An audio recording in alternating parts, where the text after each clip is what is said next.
There are many good reasons to use CSWR. The most obvious is to create dynamic battles much faster.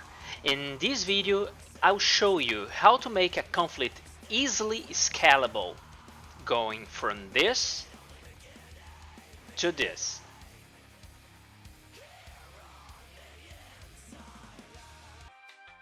So let's create our army.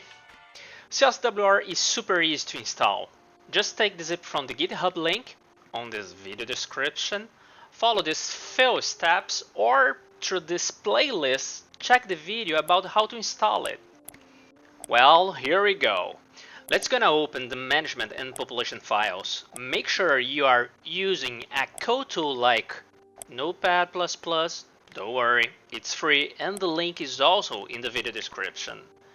To make it easier for you, tell your tool that you are visualizing a C-based language. I do recommend you spend some time reading the management file options because this is where the big decisions are made in CSWR. But we won't do that today. We'll focus entirely on the population file. Again, let's create our army. Population file is divided into 4 pieces. Each piece is dedicated to one of the sides: blue 4, up 4, independent, and civilian. In that other file, the management one, you decide which side or sides CSWR should care about. In this case, we want the script to take care of blue 4 only. Okay, here's the thing. Here with the blue 4 population, we got this area where we set how many vehicles and groups of soldiers the blue 4 should spawn, what type of vehicles and soldiers these are, and under what conditions. Keep in mind that each role represents a vehicle or a soldier's group.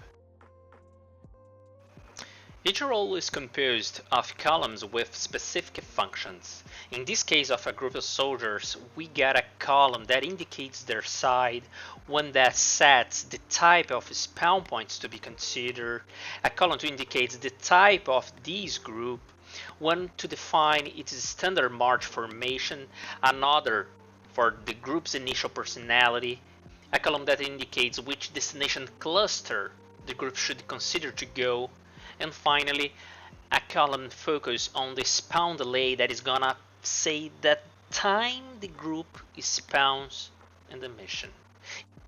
So in this last case, the last column, I will leave most of them empty, so the group is gonna spawn immediately as soon as the mission begins, okay?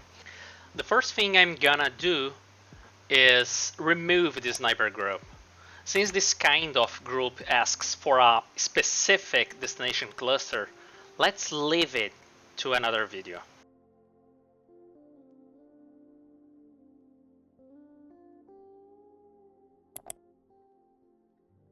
Remember that in the same playlist there is a video where I explain what I'm doing right now, showing the basic logic of spawn points and the basic destination cluster.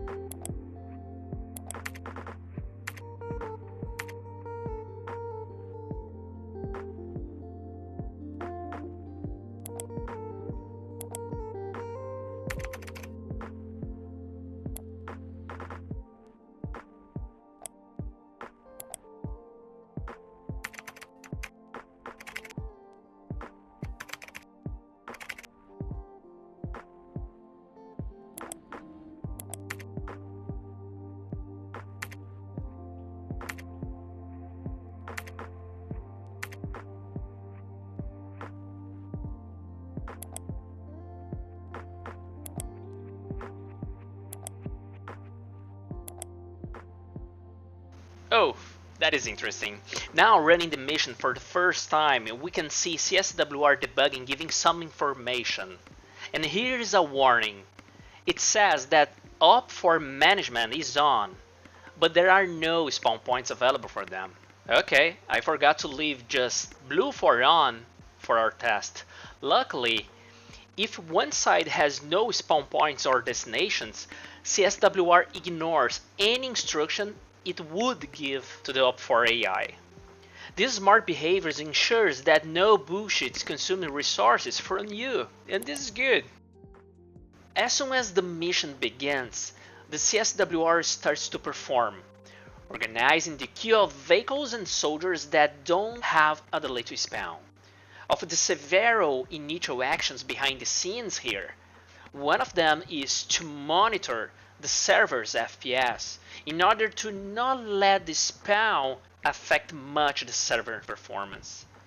Since in our test we are requesting to spawn off about 11 groups and 2 vehicles, I am pretty sure we can scale the size of this arm a little bit more.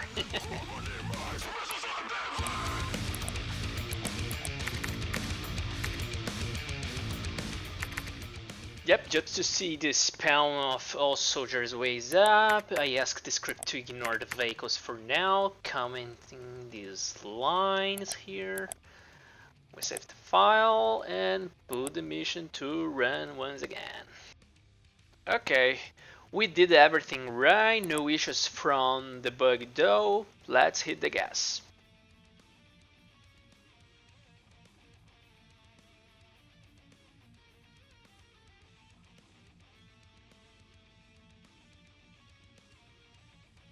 Oh, that is awesome. From 44 units before, we escalate to 160 units in a few seconds of edition without even touch the Arma editor itself.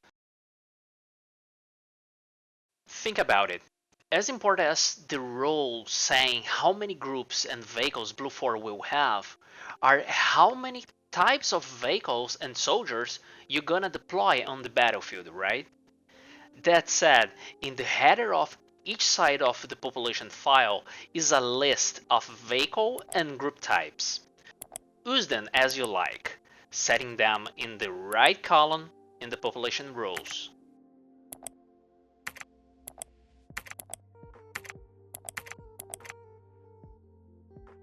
As you may have noticed, you can customize the composition of each type of group.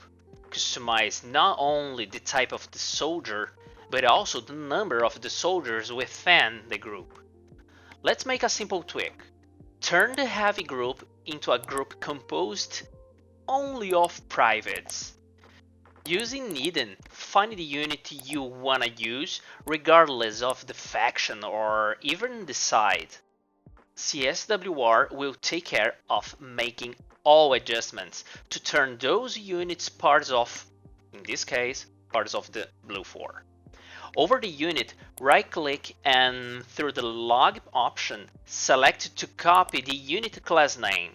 Always you need the unit and vehicle class names to customize CSWR.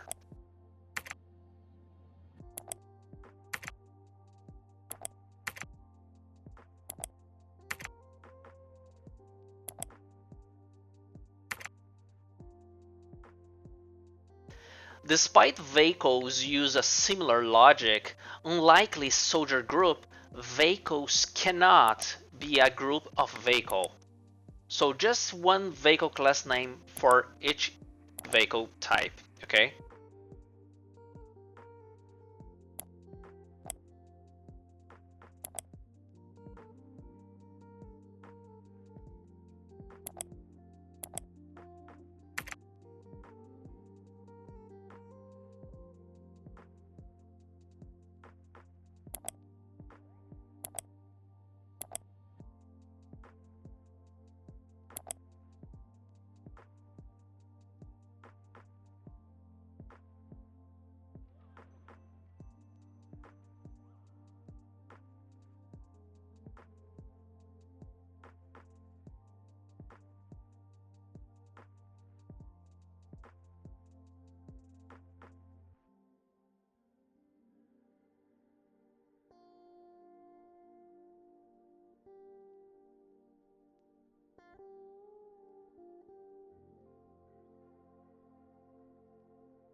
That's it, pal. Don't forget to turn the bugs off when you are playing for real. If the bug is off, no CSWR markers will annoy you and your mates on map. But don't worry, CSWR still keep you posted if something critical takes place. I do believe Arma 3 can be enjoyable for many more years ahead, so I invite you to show CSWR to other players. Pretty sure there is someone out there trying to create huge battles but have no idea how to kick them off. So, I see you in the next CSWR tutorial. Cheers!